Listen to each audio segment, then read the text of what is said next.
The fall of Assad explained. The Syrian civil war has been a geopolitical conflict that's been going on for decades. It first started in 2010-2011 during the Arab Spring, which was largely caused by a lot of US influence. Syria is a complicated country with a lot of different ethnic groups that have all been united under Assad's dictatorship for quite some time. But the Arab Spring encouraged rebels to essentially topple the Assad regime, which countries like the United States, the GCC, and Turkey were all for.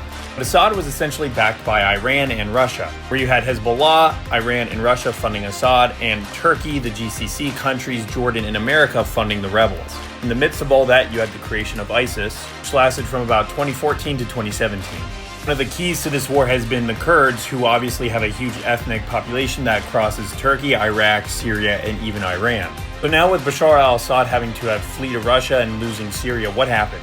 Well, you had two factors. With Israel targeting Syria and Hezbollah, and Russia and Ukraine, Syria's greatest allies, which were Iran and Russia, were incredibly weakened and distracted. The big question is, why did Putin not come to Assad's aid? And apparently Assad's troops on the ground just weren't fighting. So even Assad's own people defending him had given up. So the sad reality is that Syria is now going to be a very divided country, just like Libya, with no end in sight to its tumultuous civil war. Because even though Assad is gone, there's no guarantee the rebels are going to be able to actually lead the country with Israel, Iranian, Turkish, and Kurdish influences.